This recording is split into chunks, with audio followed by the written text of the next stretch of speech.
Well, welcome everyone to the second in the Landmark Chambers Planning, Property and Power webinar series. This instalment is all about challenging grid connection decisions. We're delighted to see so many of you joining the session today. We have a varied audience, some extremely familiar with the grid connection reforms and some less so. So we'll therefore attempt to give an outline of the basics before getting into some of the complexities. The overall context, of course, is that there are extensive changes coming to the way in which the grid is operated.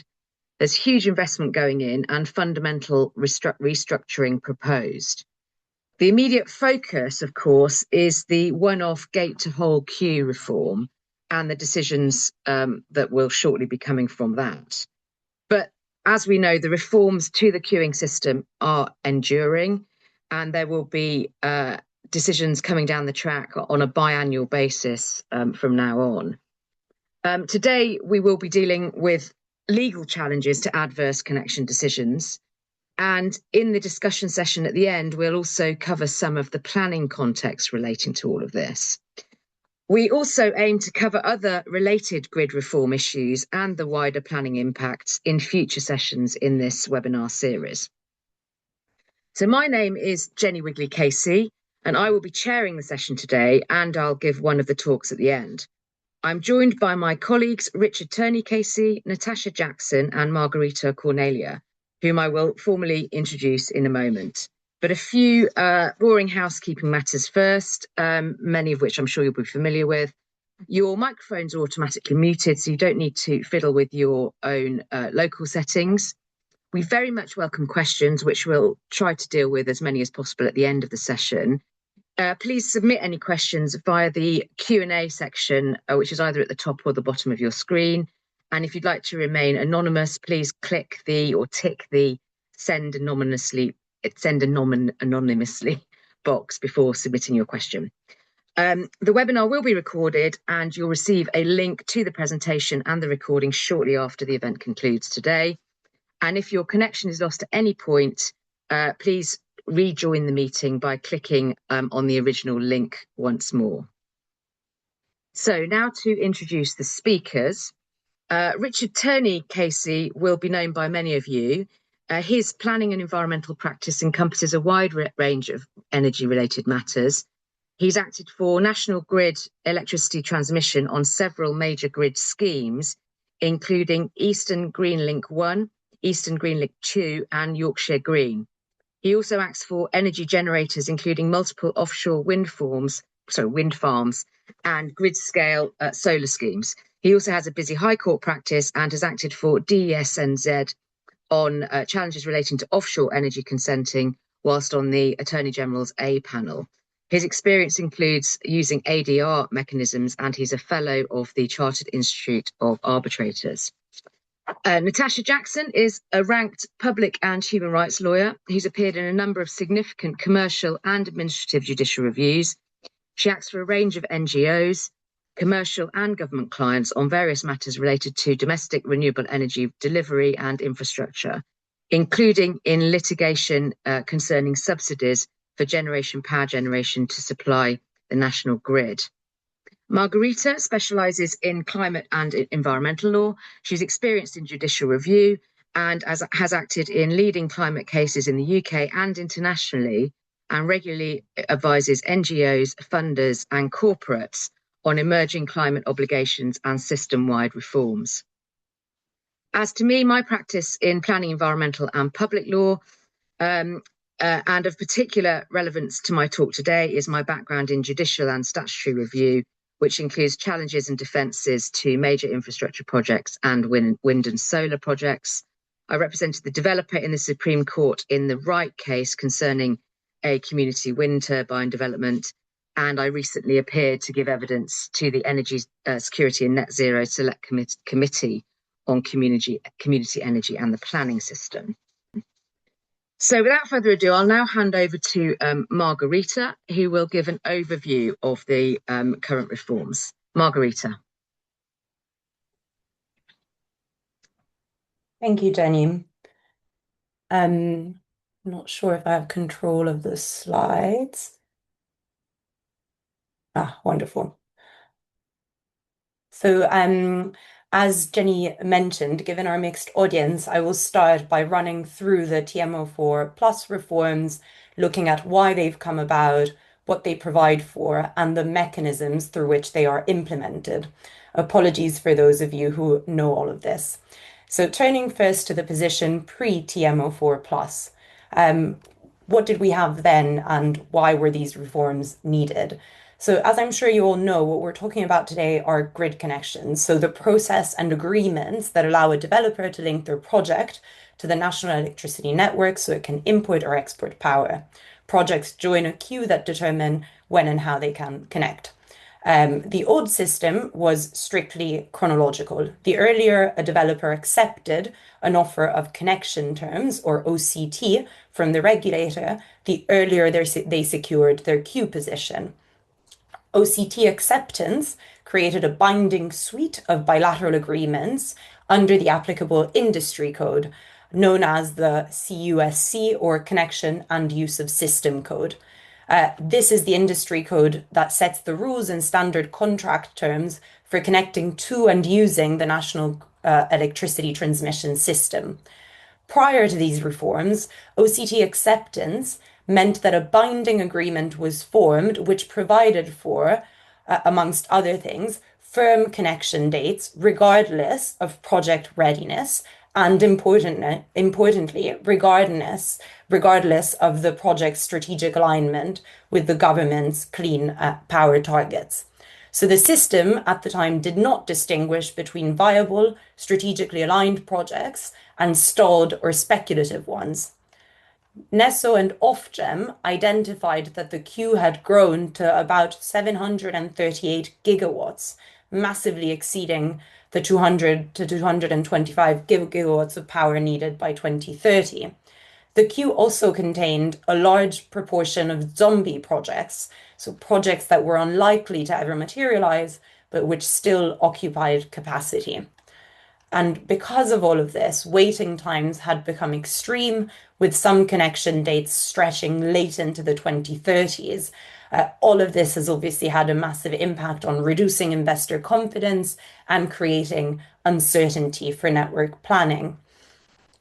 Furthermore, the reforms respond directly to the government's legally binding net zero obligations under the Climate Change Act and to the pledge in the Clean Power 2030 Action Plan to decarbonise 95% of the power system by 2030.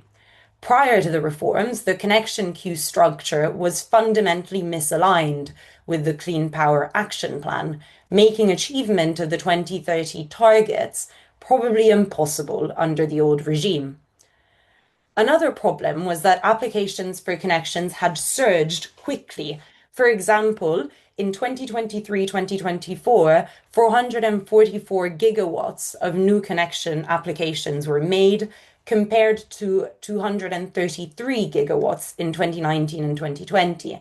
What this meant was that transmission owners, or TOs, and distribution network operators, or DNOs, received signals suggesting huge amounts of new generation might have needed to be connected soon, even though much of that might never materialize. All of this created distorted and unrealistic planning signals, making it quite difficult for network operators to plan and prioritize what network infrastructure actually needed to be built.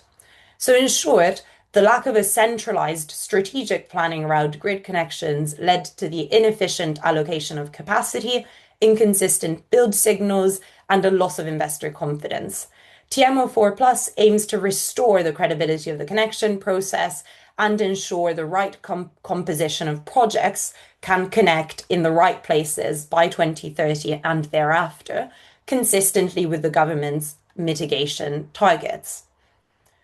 Now, what is TM04 Plus? TM04 Plus stands for Target Model Option 4 Plus. These reforms constitute the most comprehensive overhaul of Great Britain's electricity grid connection process in recent history. It is a process led by the National Energy System Operator, or NESO, building on the earlier TM04 proposals. Ofgem approved the reforms on the 15th of April 2025. there is quite a useful timeline of the reforms, which can be found on NESO's dedicated TMO4 Plus webpage. According to that timeline, applications for connections under the reformed process were made over the summer, and NESO indicates that customer notifications about applications would start no later than this week. So the reforms are essentially starting to take effect right about now, with new connection offers promised no later than the end of the fourth quarter of this year. Now, as I'll explain further shortly, the reforms apply across both transmission and distribution networks, affecting almost all developers seeking to connect generation, storage, or transmission level demand projects. In short, they introduce a centrally planned, strategic, and evidence-based connection process, which is usually referred to as first ready and needed, first connected. It is designed to operate both retrospectively, so reordering the existing queue, and prospectively, creating new enduring regime for all future applications. The fundamental features of the reforms are these two gates. So the first is a one-off gate to whole queue exercise to reorder all existing projects. And then there will be a new enduring gate-based regime for all future applications via a biannual application window.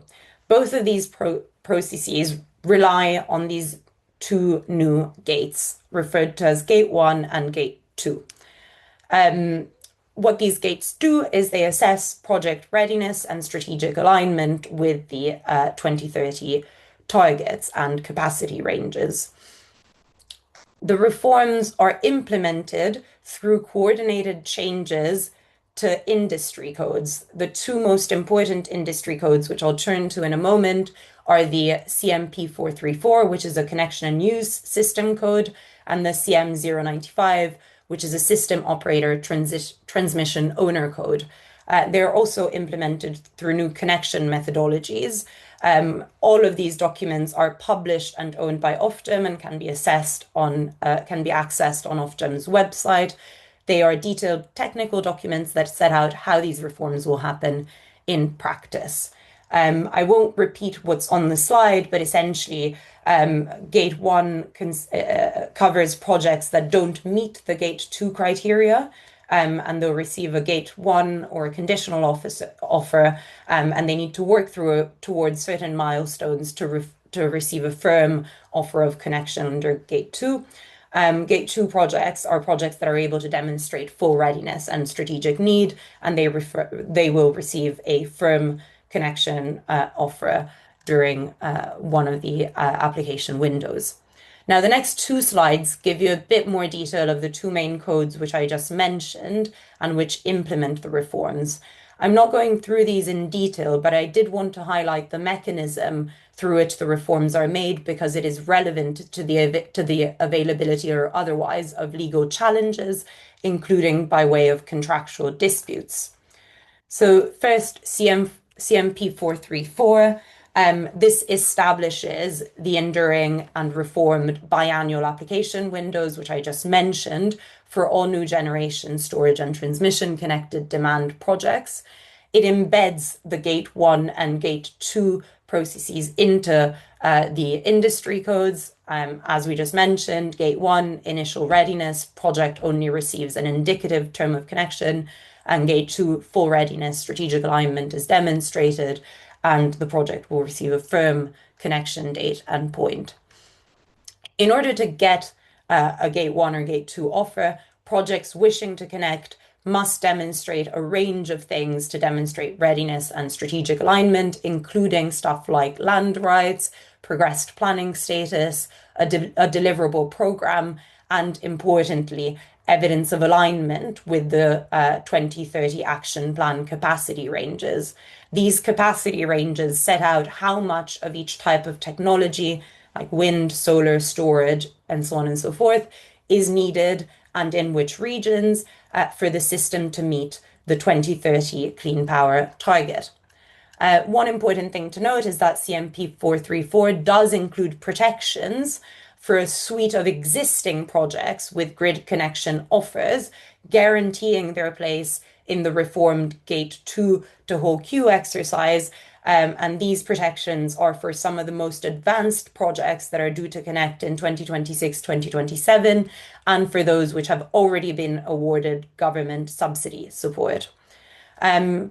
The code also strengthens obligations on DNOs to submit timely data. This is important because it addresses historic delays in the transmission distribution interface, and I'll touch on this briefly in a moment. So overall, CMP 434 addresses, one can say, or governs the customer-facing rules, including queue positioning, evidence requirements, and the conditions for progressing between gates.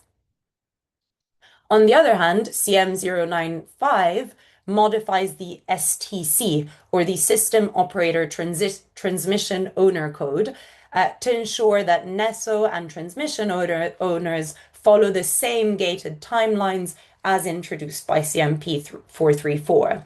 So put simply, unlike CMP 434, this industry code modification deals with the regulator side of things. It mandates the use of the connections network design methodology, which is intended to harmonize how NESO, TOs, and DNOs decide matters relating to the network. In short, it seeks to ensure that all of these entities are applying the same methodology when considering network connections. The purpose of this industry code modification is to ensure that the design processes are formally aligned with the gate windows, enabling a more predictable timelines and a coherent network planning amongst the various entities that govern these processes. So the key points to note from these industry codes is that CMP 434 applies the new Gate 1, Gate 2 criteria, and it applies these criterias in a prospective way, but also in a retrospective way to all existing contracted projects. Projects meeting Gate 2 retain or gain firmed connection dates and locations. Projects which don't meet the Gate 2 criteria will be moved to Gate 1 and receive only indicative offers. So they may be repositioned in the queue. NESO studies all of these project design together in single batches. This is another important point about the reforms. At the various application times, NESO will batch projects and determine them in a batched manner. And these batch designs set the new queue order. Moving on. Oops. So what is the significance of modifications via industry codes to the conversation we're having today? So the important point is that there is no automatic termination of existing agreements.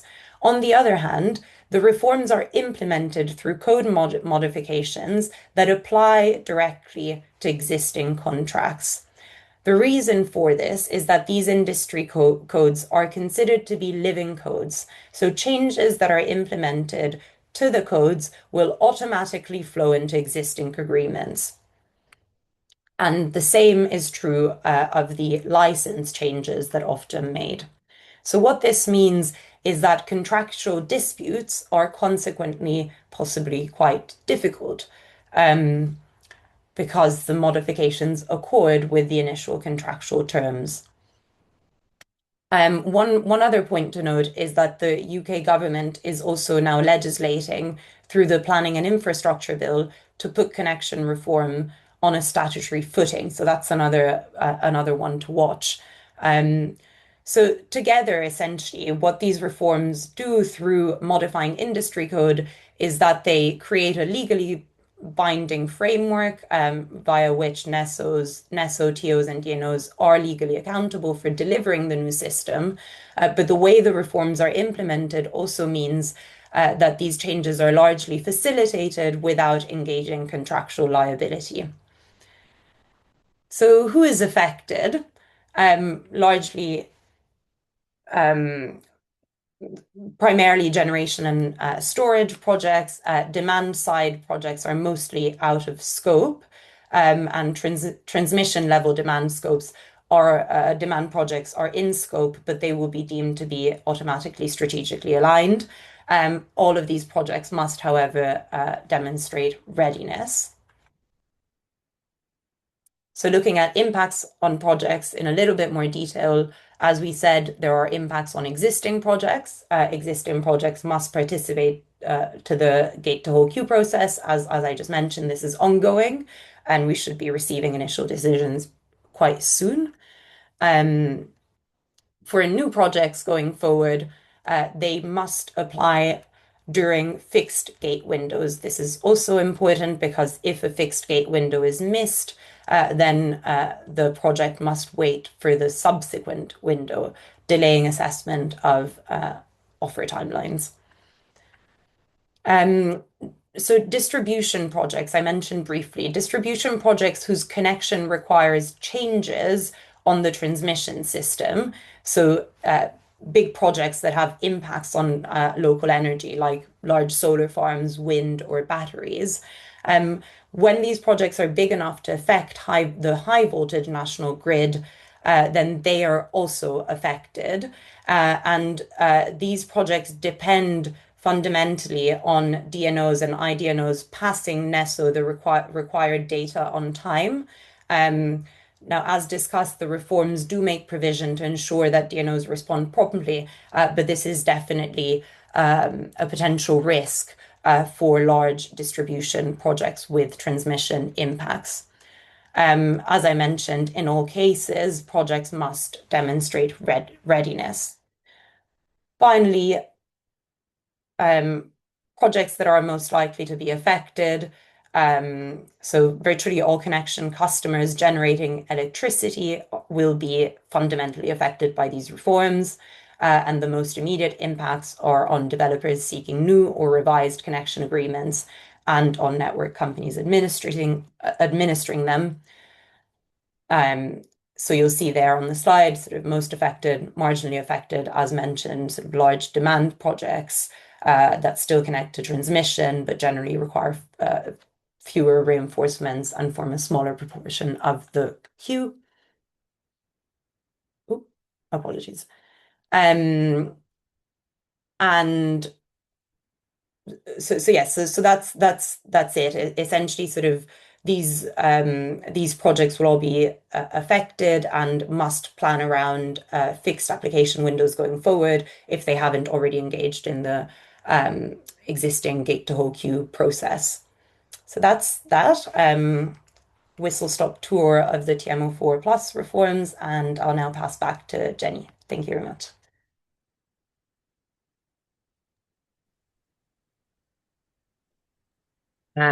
Thanks very much, Margherita. I'm going to hand straight over to Natasha for an outline of judicial review. Thanks, Jenny. Oh, okay. I have control. Thank you, everyone, and thank you, Margherita, for that introduction to the reforms. As Margherita and Jenny said, I'm going to be talking about how decisions relating to grid connections under these new TM04 Plus regime changes can be challenged through judicial review. And I'm planning to cover 3 areas this morning. The first being why we expect disputes will be arising under these new reforms. I'm going to pick out some key flashpoints for litigation from Margherita's overview. The second is to think a bit about who the proper defendants would be for a judicial review claim. And the third is to talk through some potential grounds of challenge. And in doing so, I'm going to be setting the groundwork for thinking about procedural steps and strategic considerations, which Jenny is going to come back to at the end of this talk. So, as Margherita has explained, under the TM04 Plus scheme, Ofgem has approved a really quite extensive overhaul of the connections process to the National Energy Transmission System. And that's intended to address the severe queuing delays that have been caused by the previous first come, first serve system, and also to align grid access with the government's Clean Power 2030 action plan. And as Margherita has explained, we've seen that TM04 Plus introduces a 2-gate model, where gate 2 is reserved for projects that are ready and aligned with the government's strategic priorities. So we've also seen, as Margherita explained, that although this scheme of reforms is aimed primarily at the transmission system, TM04+ also affects larger distribution connected generators and storage projects. And distribution network operators, or DNOs, have been required by Ofgem to also implement a distribution gate 1 that mirrors the process for NESO's gate 1 at transmission. The key flashpoint for today's purposes, and it's one that we're expecting, as Margherita said, to kick off relatively imminently, is NESO's one-off gate to whole queue, or G2TWQ, as the catchy acronym stands, process. And that exercise will involve existing projects in the old queue being reassessed. So projects that have been in the previous queue, but that are deemed not ready or needed under the new Gate 2 criteria, may now be downgraded to a conditional Gate 1 offer and required to reapply for Gate 2 connection offers in future windows. And just pausing there, these decisions have the potential, therefore, to carry really quite major commercial and timing consequences for projects that already had an offer under the previous scheme. And as Margherita explained, there are some transitional mechanisms that are in place to protect projects that are particularly advanced in the queue. But we can anticipate that there will be a number of projects that have incurred significant costs on abortive works that have been conducted as a result of the anticipation of a place in the queue under the previous regime, or also have spent significant sums in developing projects that have now been demoted to Gate 1 terms. And I have these figures on a slide a little bit later on, but I think it's helpful to put them front and centre. So in terms of abortive works, as a result of a change in the queue position, Ofgem have anticipated that total cost to sit in the region of 220 to 960 million across Great Britain. It's quite a broad window, but those are big numbers on any analysis. And in terms of sums lost on demoted projects, those are currently estimated to be in the region of 1 to 3 billion. So I think it's fair to say that even just based on those numbers alone, we can expect that there will be challenges to changes in queue position that have arisen out of this G2TWQ, the Gate 2 to whole queue transition process, and that we can anticipate that there therefore will be legal challenges given the level of commercial interest at stake. And also, as Margherita said, the results for this process have actually been anticipated this week. So we were given from the 1st of December 2025 as the anticipated deadline for decisions on the Gate to whole queue process. So I think that week's now nearly over, but I think it's realistic to expect that we are now in the countdown to those decisions being made. I've also noted here, so if I just go on to this one, so potentially JR-able decisions. I've talked there about the downgrading decisions under the Gate 2 to whole queue exercise. But I've also put down on the side some other potential challenge areas for judicial review that may arise. Firstly, the second bullet point in relation to the contents of a conditional offer made under Gate 1. So a conditional offer is likely to contain an indicative connection time or a location, and it may be that is unfavourable. I don't think we can exclude that challenges may arise in relation to that.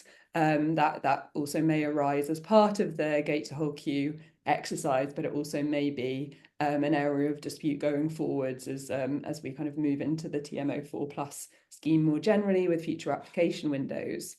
And the third bullet point there, I'm going to come back to this in a little bit, and Richard's going to be focusing on this in much more detail, but there is also potential for use of dispute resolution mechanisms and statutory determination, ADR, alternative dispute resolution processes.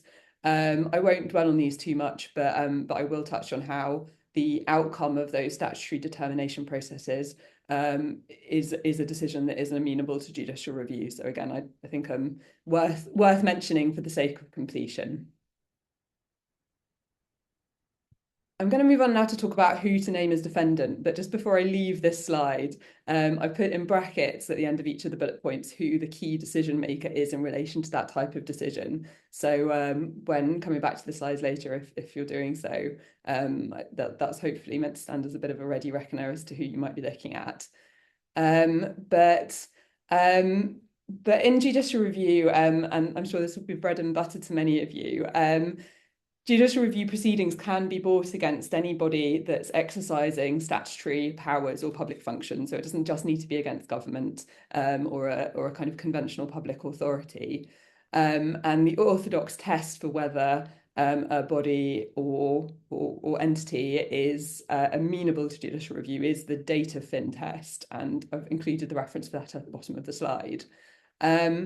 But for the purposes of reviewing judicial reviewing connection decisions, I think the key decision makers, and this has been heavily foreshadowed already, are likely to be NESO as the primary decision maker on whether a Gate 2 offer will be made. It'll be Ofgem, which is a decision taken on behalf of GEMA, and GEMA is the kind of overall body, but Ofgem it has most of the functions in this area delegated. So Ofgem will be kind of in practice the decision maker, but any judicial review proceedings would be brought against GEMA as the kind of statutory regulator. And as I just mentioned at the end of the previous slide, GEMA or Ofgem acting on GEMA's behalf is the statutory regulator and final decision maker if determination or complaint has been made using those statutory dispute resolution procedures.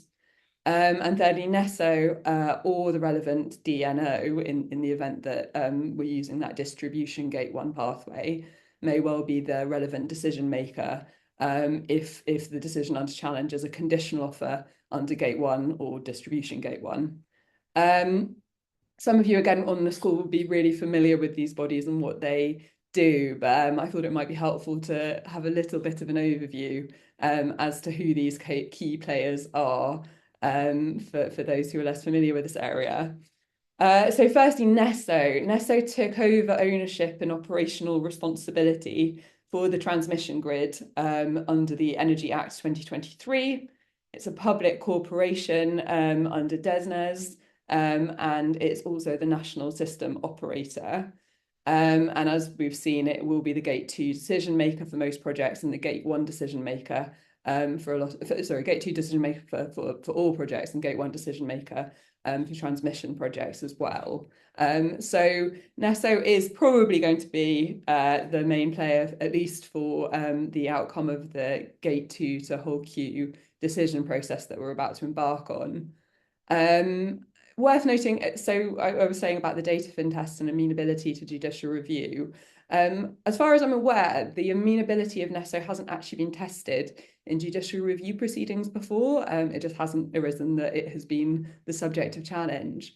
But I think it seems very likely that that data fin test will be met in this context because NESO will be implementing the TMO4+ methodologies, the code provisions, licenses, and will essentially be exercising statutory and license-driven public powers when doing so. So slightly untested area, but I think hopefully not too far from the orthodoxy in terms of whether that will be an appropriate defendant for proceedings. Ofgem and GEMA, we've talked about that a little bit already, and as I said, Richard's going to be coming back to that, so I'm not going to go into a huge amount of detail.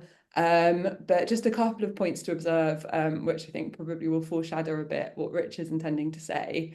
It's been quite clear in various communications from Ofgem that the NESO and the DNO complaints process should be the primary route for initial disputes, but it will only be in very exceptional cases that Ofgem will be stepping in to determine a connection complaint under the TMO4+ regime.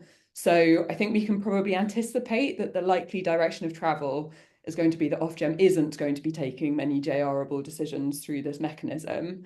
Richard will have more to say about that, and also about the extent to which any decision taken or any engagement of this resolution mechanism is likely to present an effective alternative remedy to judicial review. So I'll let him cover that ground, and we can come back to any questions if needed. But I still think it's worth including, because in the event that that dispute mechanism is engaged, then, as I said, Ofgem or JIMA as the named body will be an amenable body to judicial review, and there will be a decision that could be subject to challenge if a determination is made.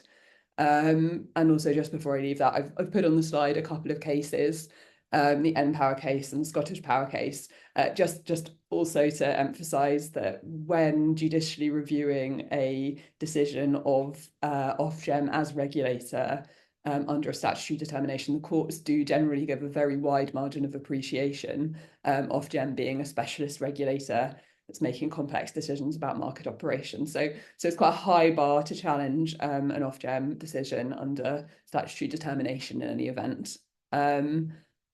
And then the third kind of key player on the slide there, the third bullet point, is DNOs. Now, I've included that because, as we've seen, DNOs may be involved because under the Ofgem direction, it's for DNOs to make a conditional distribution Gate 1 offer for those projects that still need to get a Gate 2 offer but don't come under the TMO4+ regime for Gate 1 offers. So we can't exclude the possibility that a DNO might be taking a decision that someone doesn't like. The amenability of DNOs to judicial review is less clear, though, and again, I think broadly untested. DNOs are generally private companies, but they do also operate broadly a quite monopolistic network power. They're quite woven into the public regulatory scheme, so it may well be that there are arguments that could be made in that regard. So again, it's there not to be excluded and ignored, but there are a couple of wrinkles that would need to be overcome if you wanted to challenge a DNO. Jenny is going to be talking more about procedural and tactical matters for any type of litigation you might bring, but about JR in particular. So I won't tread on that territory, but just to flag here, while talking about potential defendants, that it may well and often is appropriate to name a combination of these key players as either defendants or interested parties to litigation. So it may well be that several of these bodies are involved in decision making, and it also might well be that the Secretary of State for Energy Security and Net Zero is also an interested party to the action. But as I said, that's kind of a quite specific type of decision as to who the parties will be that arises on the facts of whatever it is that you're challenging. Okay, so moving on now to some potential grounds of judicial review that might be available in this area. Again, I'm sure absolute bread and butter to many of you, but just to flag from the start, judicial review obviously examines the legality of decisions, not the merits of the decisions. But also the TMO4+ scheme is a very data heavy and methodologically driven system.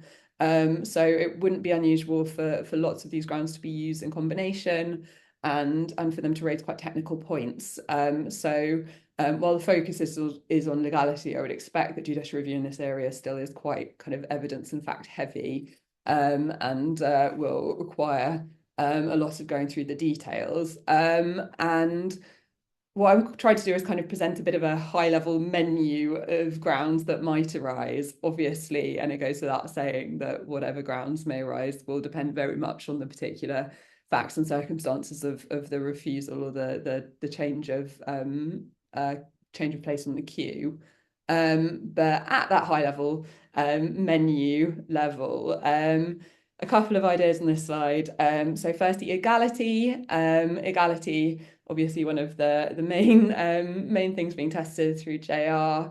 It might well be open to someone who has received a decision under the Gate to Whole Queue pathway that they don't like, to challenge that on the basis of misinterpretation of the CUSC or the STC or the applicable license conditions. So those are the kind of technical reforms that have been used in order to implement the TMO4+ scheme. There may be challenges as well on the misapplication of the new methodologies that are introduced through those amendments. So For example, it may be that a readiness test is applied that's stricter than the test that ought to be applied under the Gate 2 methodology criteria. So Margherita, when she was explaining how that Gate 2 criteria work, touched upon a series of factors that the decision maker should be looking at. Those are broadly readiness criteria and strategic alignment criteria with the Clean Power Plan 2030. It may well be, for example, that the decision maker required when looking at the application a much more advanced planning application stage than actually is required under the Gate 2 and refuse for that reason. That's the type of challenge that could become an illegality challenge. So any departure really from the approved methodology or the kind of scoring framework that's established under TM04+, that's without a lawful basis may well be vulnerable to a challenge on the basis of illegality. I've then put in there failure to consider material factors and fettering, again, a relatively standard ground that in this context might apply, for example, if a methodology requires particular considerations to be made, such as deliverability evidence of milestone achievement, security standards, perhaps, as I said in the previous example, like the progress in the planning scheme, and failure to assess them all when coming up to a decision, or all that are relevant when coming to a decision, would be a classic unlawful decision for failure to consider material factors. Similarly, if there's an overly rigid adherence to a general policy without engaging in the specific evidence of the particular project, then the decision maker would be at risk of illegality through fettering of discretion. And I've put a couple of cases on the slide there, British Oxygen being one of the standard cases which reflect the principle that inflexible application of a policy will be unlawful at public law. I've also put on West Berkshire, which makes a similar point and also has some commentary in it on reasons. Then irrationality, again, high threshold, it's the Wensbury test, but it may well be applicable to decisions if that decision is internally inconsistent, is inadequately reasoned, is unsupported by evidence. This is particularly fact heavy and will very much turn on the specific decision, but those are some things to look out for. Going on to the next slide, procedural unfairness and legitimate expectation, again, a kind of classic judicial review ground, and procedural fairness, again, I'm sure many of you are very much familiar with this, but it requires parties to have a fair opportunity to make representations and transparent reasons for adverse decisions. So, for example, if there have been given clear and unambiguous assurances about the process through guidance or correspondence, and we have seen, obviously, that NESO and Ofgem have already started putting out some guidance. There are other bits that are still under consultation. I think Rich is going to be talking a bit more about some of that. But where there is clear guidance, a legitimate expectation will usually arise that that guidance will be followed. So if there's a departure from the process stipulating that guidance, and that may well be an opportunity for challenge if there hasn't been kind of fair notice or a good reason given for that departure. I am aware that the evidence window for the gate to whole queue process has closed. So it may be that kind of we've moved through several of the procedural steps that might normally be kind of subject to this area.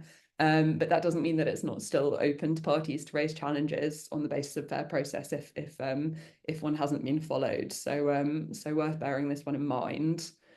And then finally, I put Article 1, Protocol 1 of the European Convention of Human Rights on there. Article 1, Protocol 1, again, as many of you will know, generally protects possessions. So it's the peaceful enjoyment of possessions. And it has the potential to include, obviously slightly untested in this area, but A1P1 generally can include less tangible possessions. And so I think probably could extend to include things like existing grid connection contracts, potentially the accrued contractual right, and much more kind of tangible is the substantial sunk investment that is then occasioned as a result of the new TM04+ regimes. So I think there's possibly an argument there that there is an interference under A1P1 and potentially also that there's a retrospective element to that as well. When considering whether A1P1 has been breached, the kind of key question is whether there's been a fair balance that's been struck. So we'll look at the legitimate aim of the reforms and see whether the outcome for those who have lost out, who've lost their possessions or had their possessions interfered with as a result of those changes, how that kind of comes out in the wash. I would say that Ofgem have already assessed whether the approval of the TM04+ scheme as a whole is compatible with ECHR rights. And Ofgem has concluded that the reforms are proportionate to a proportionate means to achieving the aims of meeting the strategic objectives and delivering the CP30 action plan. And to an extent, I think it would be quite a hard argument to run that the entire scheme is incompatible with A1P1, but it's still very much open to individual projects where they've had a decision to kind of see whether that fair balance has been struck in their particular case. So worth having an eye on that as well. So before I pass on to Richard, I just wanted to wrap up and say that I think it's fair to say that these new reforms and the Gate 2 to whole queue exercise and the grid connection decisions that arise out of it will be expected to generate significant disputes. And Richard's going to go on to talk about ADR and regulatory complaints. The role I think judicial review has is where there's a kind of illegality, where there's a misapplication of the methodologies, where there's a failure to act consistently and fairly, and we'd be kind of looking for an illegality when it comes to applying this new regime. So thank you. I'll pass over to Richard.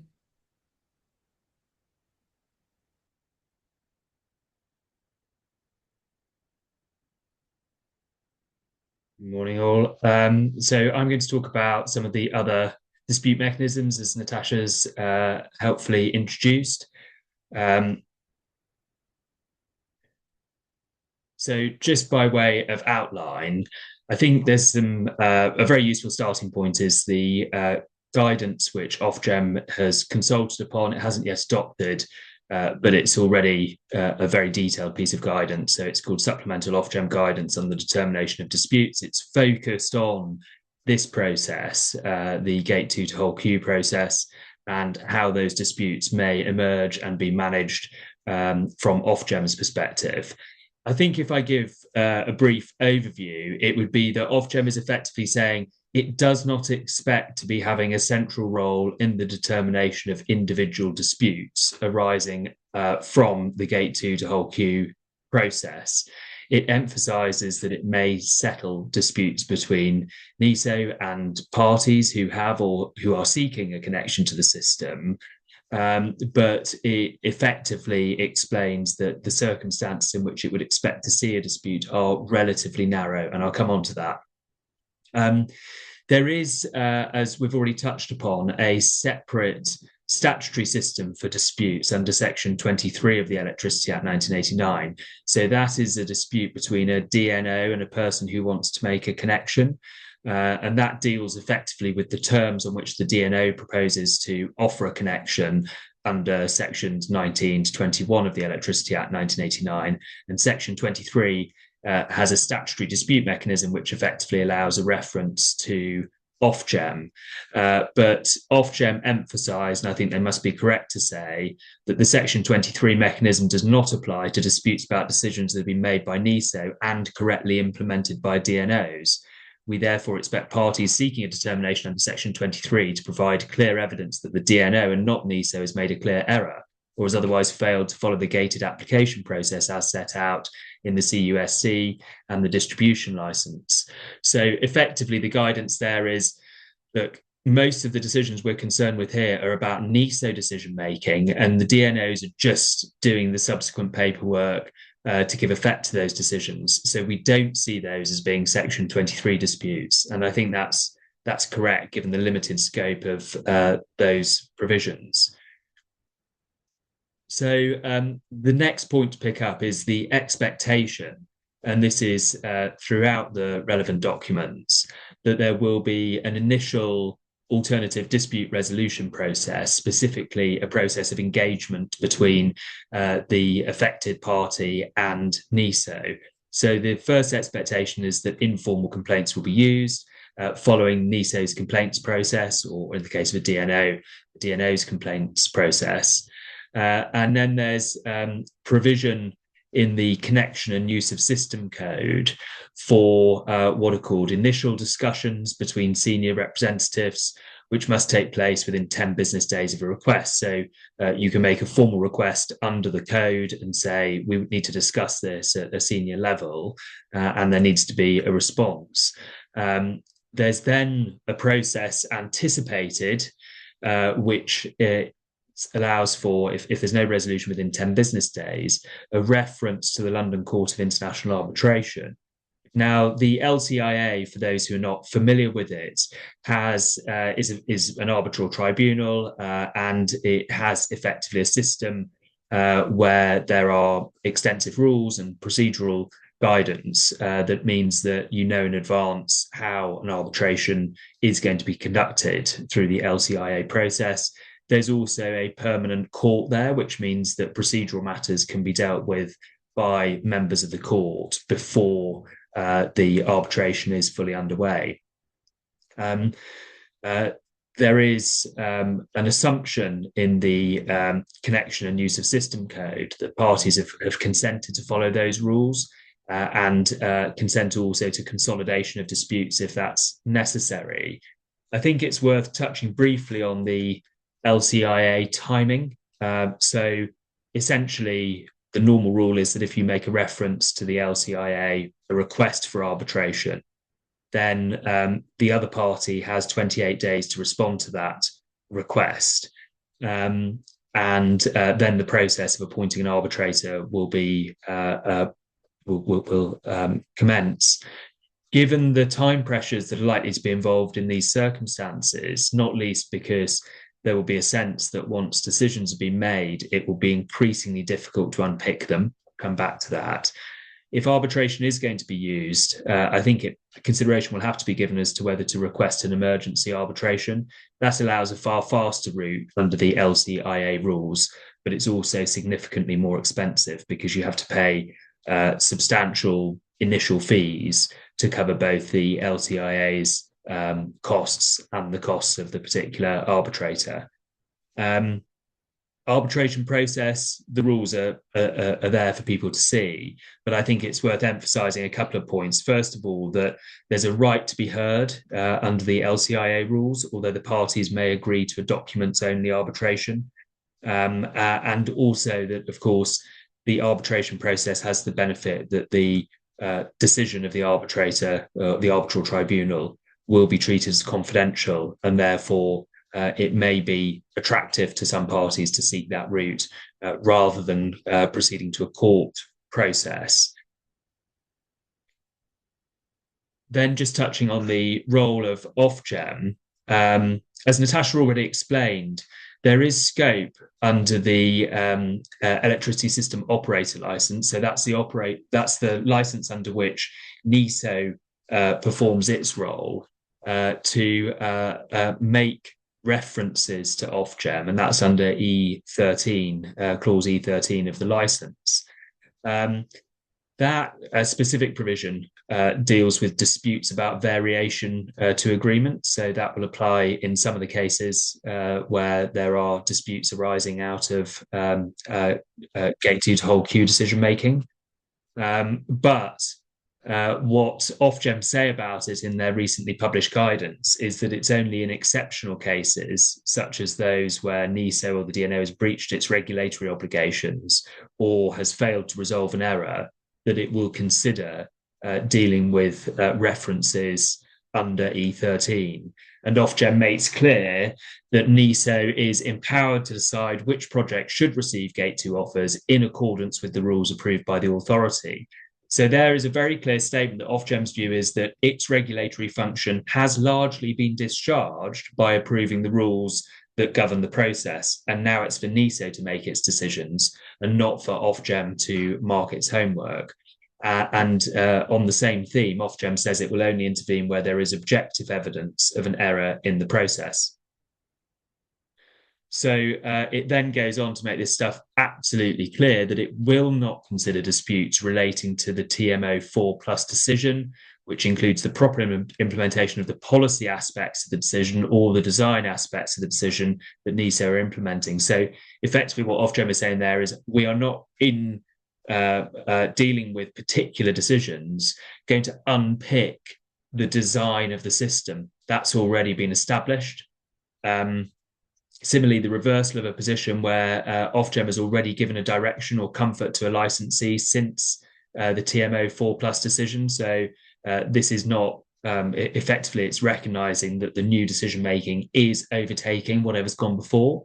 And the mere fact that something else has gone before in terms of a direction to a particular licensee, that is not an issue which is going to be considered amenable to Ofgem's complaints regime. Then they're not going to consider a dispute about advancement, as that's the use of accelerated connection dates, and Gate 1 terms as well. They're not going to deal with the detail of those terms because they effectively say we've already decided what those are going to be, or at least reviewed NESO's proposals, and they are therefore presumed to be reasonable. So from all of that, I think we get to a position where the scope is becoming really very small for Ofgem to determine disputes.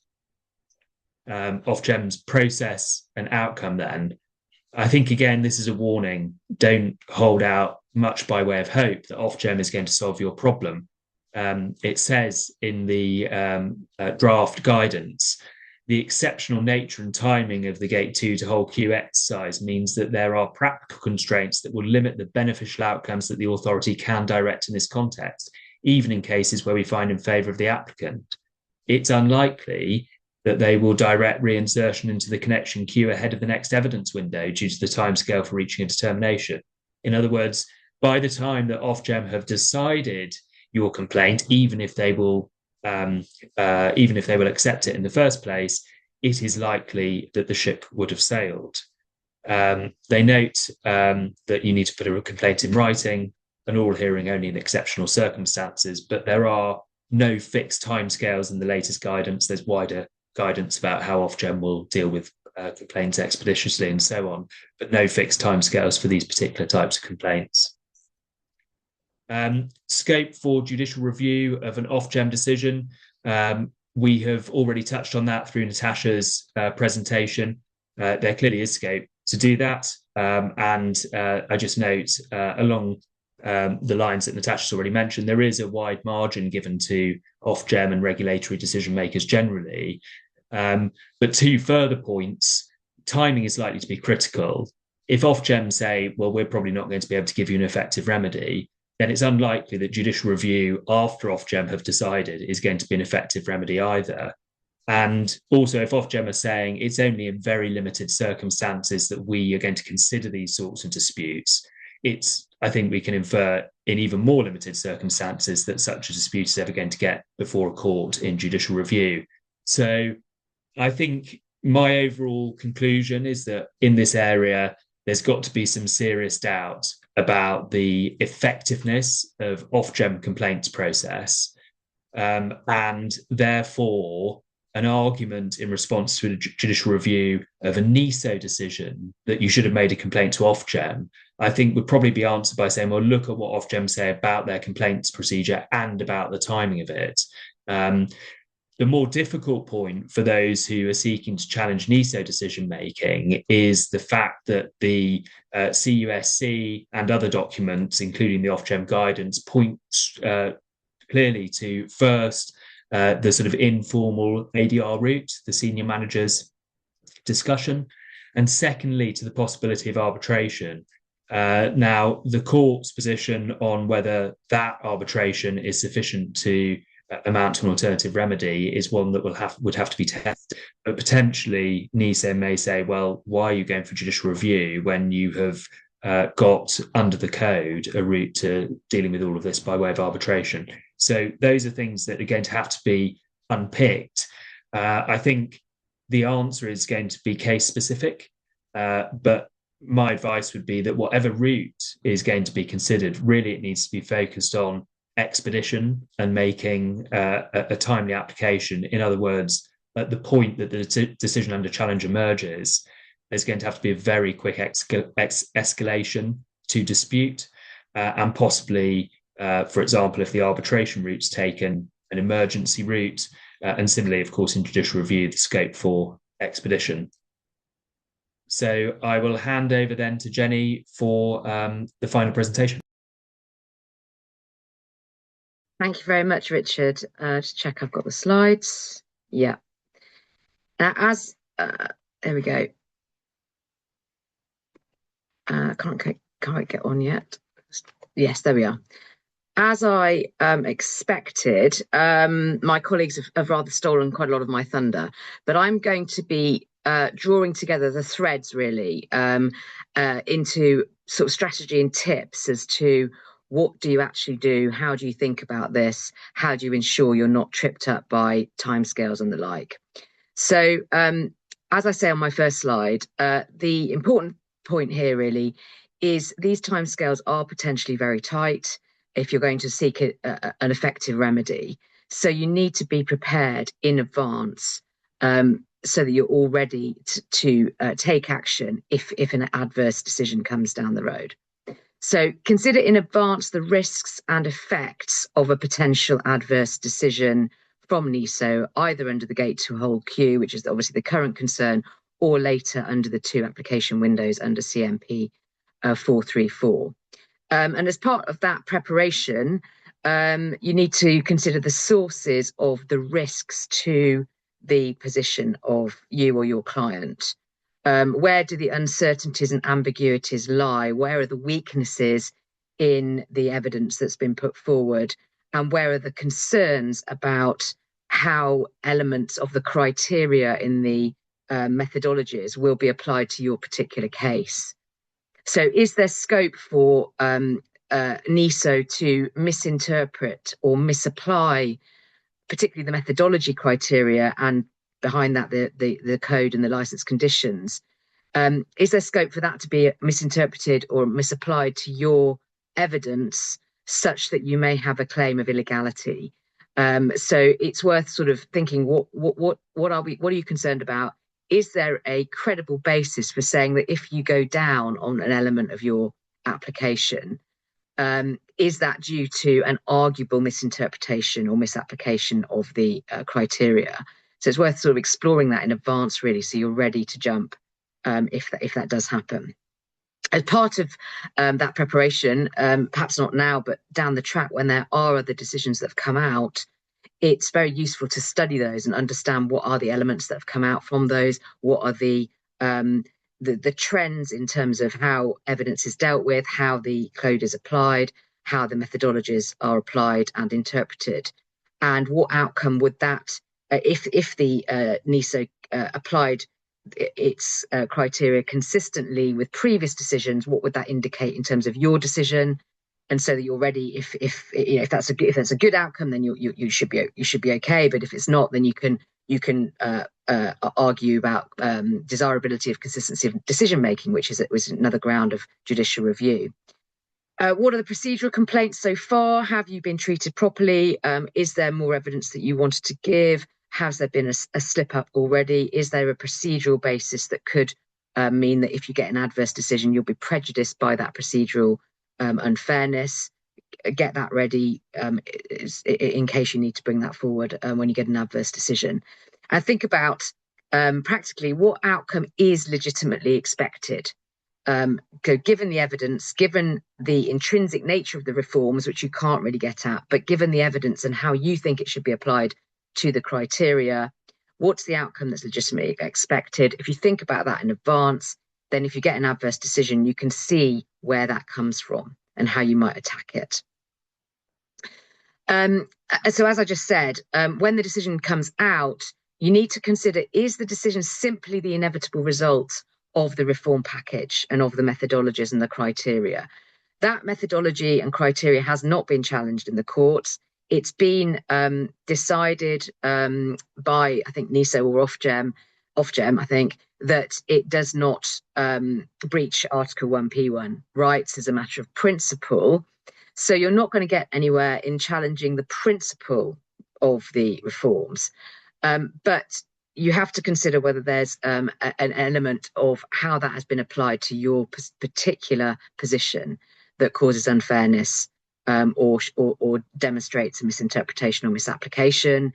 Has there been a failure to take into account some of your evidence, a failure to understand the evidence? In terms of any discretion that's been applied, is there a lack of reasoning as to how that discretion has been applied? Is there a material inconsistency? I mean, as Natasha mentioned, irrationality is a very high bar, but it's not necessarily insurmountable if there is a clear inconsistency in how the discretion has been applied. As I said, breach of legitimate expectation and procedural unfairness worth considering. Any inconsistency in previous decisions that have been taken. If your circumstances are alike to previous circumstances in another decision, you may have a basis of a challenge on inconsistency in decision making. And then, as I said, the A1P1 issue is going to be hard to mount because the reforms have already been considered against that test and considered to be proportionate to the human rights tests under A1P1. But if there is a particular severity of impact on the facts, you may have a particular case that could, and a particular claim that could be brought on that basis. So that's just thinking about whether you've got a ground, whether you've got a grievance, what's the source of that grievance? Can it be converted into a challenge either on the facts in terms of a complaint or a legal challenge in terms of judicial review? And my next slide is really about how you take that forward and what influences which procedure you go down and which kind of route to get a remedy. And of course, again, behind this, it's worth thinking, does the grievance just merely arise from the effect of the reforms? If that's the case, you may well not have a claim. If it's just the natural effect of the reforms being applied, it may seem unfair, but those reforms in themselves haven't been challenged, and it's going to be very difficult to bring a complaint or a challenge on the inevitable effect on the reforms on your project. But in terms of considering which procedure to take, you need to think about, does your grievance lie within the scope of the complaints processes and the arbitration route that Richard laid out? It's likely that it may well do, because that's the first port of call and that's the encouraged first port of call. But of course, the issue there is timing and also remedy. Will an emergency arbitration work in the timescales? Will you be able to get an outcome that you want? Does your complaint relate to something that is perhaps more fundamentally legal, that can really is likely to be only able to be dealt with by a judicial review? Is there a grey area there, in which case you may need to bring the arbitration and have a protective judicial review brought as well to make sure you don't miss the timescales? You need to think about that interaction. Breach of contract, unlikely, because these as Margarita laid out, these reforms are brought in by amendments to the contract effectively, because the codes are dynamic and amend the contracts. The Electricity Act, Section 23, unlikely to apply to these reforms because they're really about connections to supply, by some demand connections to supply, not really about this type of reform, grid connection to generation. So unlikely to apply, but there is the possibility, as Richard said, a determination by Ofgem under E13.5. But as he said, in the supplemental Ofgem guidance, which is still in draft, but advanced draft, it's quite clear that Ofgem are batting off the likelihood of making a determination or welcoming any determinations. And the way they put it really is the only scope of a determination that they're likely to consider are the sort of things that really would be for judicial review anyway. So things like misinterpretation or misapplication of the criteria, which would be a ground of judicial review. So there's the issue there about, well, could the court on judicial review then say, well, you have an alternative remedy in terms of a determination by Ofgem? I think, as Richard adumbrated, probably you've got an answer to that. The guidance is really helpful in that sense because it demonstrates how limited Ofgem think their own likelihood of a remedy will be. It will take time, and they say that because it will take time, it's unlikely to be an effective remedy because the queue will already have been set by the time you get close to a remedy. And then if Ofgem, of course, go wrong in their determination, in your view, it's even later if you bring a judicial review against Ofgem. So I think in terms of the nature of the dispute, if it is a type of dispute that you want to take judicial review, in terms of if it arises from the grounds that I've just mentioned and that particularly Natasha laid out, if it's that sort of argument, that sort of legality, procedural unfairness type argument, you probably need to go straight to a judicial review of the NESO decision. And that may need to be done in parallel with the complaints process and arbitration. So it's all going to be fact sensitive. It's very difficult to say in advance exactly which route to follow because it will depend very much on the factual nature and how that fits with the grounds of judicial review. But it's worth be thinking about because of the timescales, and I'll come on to that in a moment. So timescales, here we are. Many of you will be very familiar with this. Claim for judicial review. Timescales are very critical, must be filed promptly. So that's a separate criteria from the 3-month deadline. So promptly anyway, and within a 3-month deadline within any event from the date of the decision. Shorter periods do apply in some circumstances, but not currently to a decision under these reforms. As I say, important not to overlook the promptness requirement, because lack of promptness in itself can be fatal or could give rise to a higher requirement in terms of arguability to mount the permission hurdle to be able to proceed in judicial review. It's imperative to meet the 3-month deadline. An extension of time is possible. The court has jurisdiction to grant an extension of time, but it's highly exceptional and increasingly rare to get that extension. So you have to get your ducks in order early to ensure you can meet these deadlines. But of course, in any event, the nature of the decision is going to mean that you are incentivized to act urgently because the effect of a queue relegation, so going from gate 2 to gate 1, will have, I'm sure, potentially very serious commercial consequences. And of course, if time moves on and the queues get set, then the likelihood of being able to get an effective remedy will diminish. So it may well be that you need and want to act urgently in any event and potentially seek expedition and interim relief, such as to suspend the effect of the NESO decision pending the outcome of the claim. So think about that. Think about, again, in advance, the evidence you would need to justify that expedition and that interim relief, which will, of course, depend both on the arguability of your grounds, but also on the seriousness of the harm that will be caused by the decision. So you need evidence to demonstrate that too. As I said, note the different timescales for complaints and for seeking determination. That will affect, as I said, the decision on an alternative remedy and how to proceed, quite obviously, and I've just really covered that issue. So if you get to JR, judicial review, very quick outline of what the procedure is. Pre-action protocol is very useful and also very sensible to follow because it can have consequences if you don't. Do this as early as possible if you're prepared and you know what your grounds are. Get the pre-action protocol letter in early because it's an opportunity to obtain useful information and clarification of the position from, in this case, probably NESO. But it's just beware, it's not a reason to extend time limits. So just because you haven't got a response to your pre-action letter doesn't mean you can say, oh, well, I don't need to act as promptly or I don't need to act within the 3 months. Clearly set out factual details and potential grounds of challenge, and that's, of course, where preparation will be key. And as I've said before, consider whether the alleged error that you're basing your claim on has in fact caused the adverse decision, or is it just a technical complaint? So just because there may be some technical misapplication of the criteria, if that's of no consequence, you're not going to get anywhere with it. It has to be something that has caused the decision.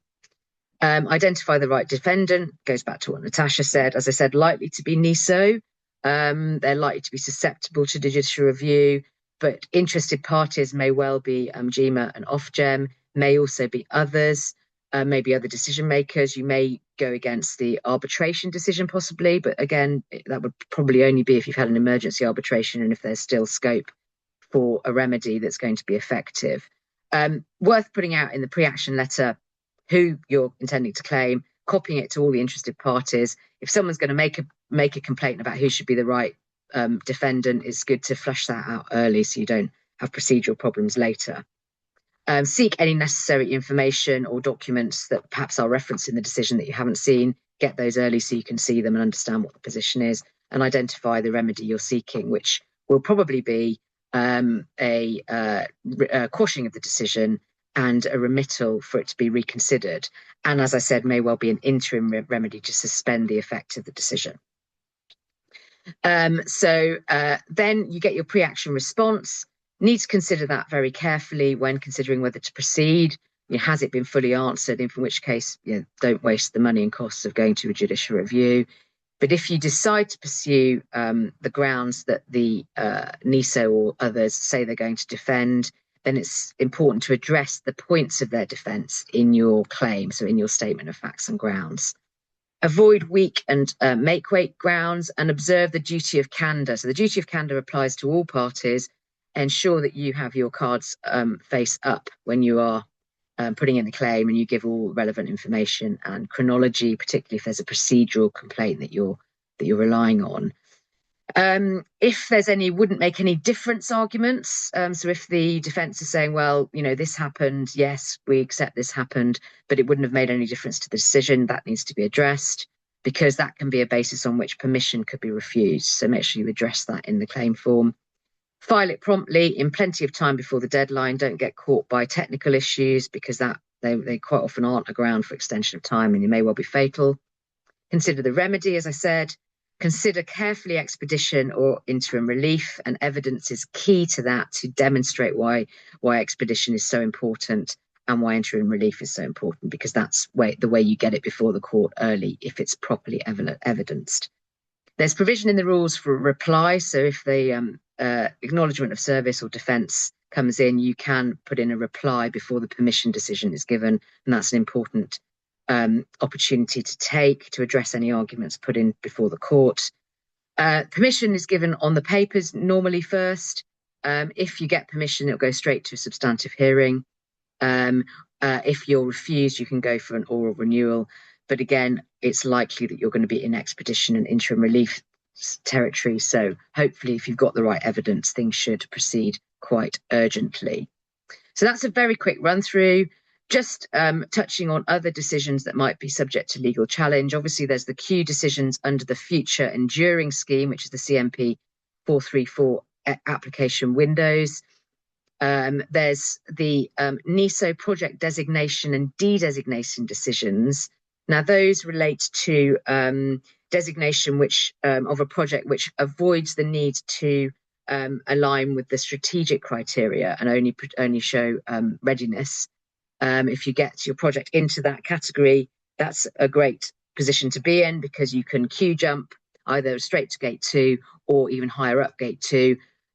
Those sorts of decisions are going to happen in the future, and may well be open to challenge on similar bases. There's also queue management milestone decisions going forward to keep your position in the queue. If you get an adverse decision on that milestone, again, you want to have a look at the same criteria to consider whether you may be able to challenge that.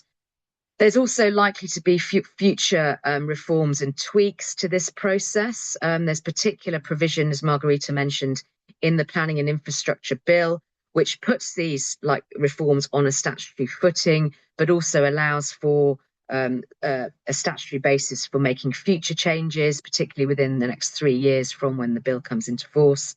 So watch out for future reforms and tweaks. because you may well want to challenge those rather than waiting for a decision which then might not be challengeable if it's in line with those reforms. Obviously, it's a very high bar to challenge those, but worth looking out for them and checking whether there may be a basis for that. Now, that's I've gone through that quite quickly because I do want to get to questions because we do have quite a lot. So I'm going to go straight now to questions. If we can go to there we are, the Q&A slide. And I think we're all going to get on screen together and deal with as many questions as we can. I did mention in opening that we would, in this discussion period, cover a little bit about planning. And we have had a question about that. So I do want to just deal with the planning question first, and then we'll get on to a few specific points we've had on the methodologies and how they're to be interpreted and things like that. So first of all, what are the implications of all this, do we think, for the implications of grid connection decisions for the planning process more broadly? Who wants, Richard, do you want to have any thoughts about that before we move on?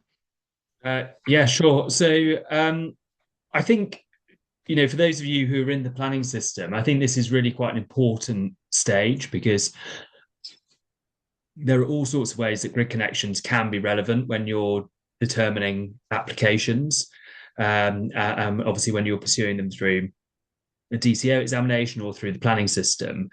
I think just to sort of break it down, obviously, sometimes deliverability is a material planning consideration in itself because you're saying, give me consent for this harmful project, harmful in some other way, because it meets an urgent need.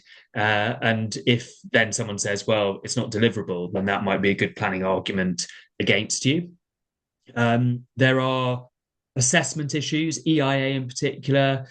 If you don't know where your grid connection is or there's some uncertainty about where you may connect, can you exclude the grid connection from the assessment that you're carrying out for your project? That's an issue which has arisen on a number of schemes. There's also sort of scheme design point, flexibility, designing in flexibility into a scheme. So, for example, having optionality for route corridors where there's grid connection uncertainty.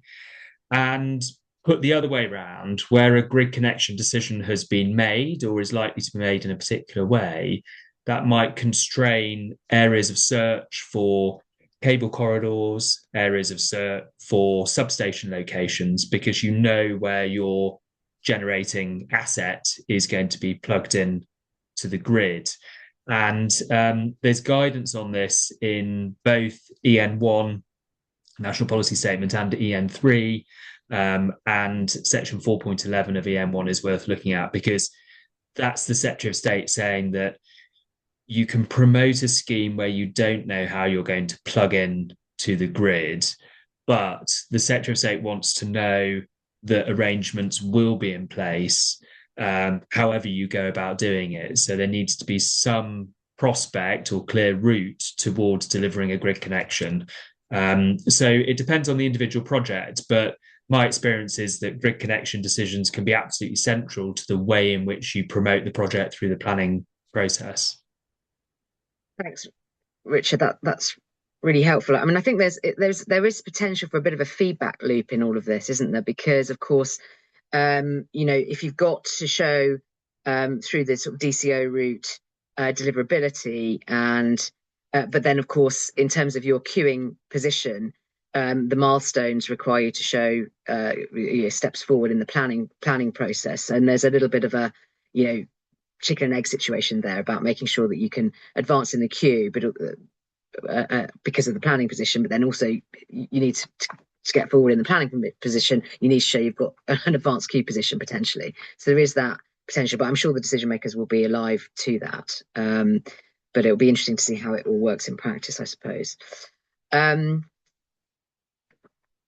a few questions coming in, particularly on the criteria. I've seen there's quite a lot about the readiness. One question I saw earlier was, is it both readiness and strategic alignment? I think clear answer to that is yes, isn't it? That yes, sorry, Jenny, I think I typed an answer to that one. Answered that, yes. Exactly. I think the only exception to that is where you have where you almost you get a protected position or project designation, which effectively gives you a buy on the strategic alignment, doesn't it? Exactly. There was an associated question also, Jenny, on if you're relegated from gate 2 to gate 1 owing to lack of planning consent, and you then receive planning consent, you have to wait for the next window. And the answer to that is also yes. There's no automatic transition to gate 2 once planning consent. Yeah, exactly. And it's going to be really quite crucial, this biannual timing of these application windows going forward. I saw earlier questions, because obviously I've been talking, but I saw some earlier questions about the readiness land ownership requirements, and if you've got a land option. Have we answered that? Yeah, if I could pop up there, Jenny, because there's been quite a lot of discussion about that on the chat, and I thought it might be worth bringing those points together. A question was very sensibly raised about what the meaning, and I'm going to cite it. It's section 4.1c of the Gate 2 criteria methodology.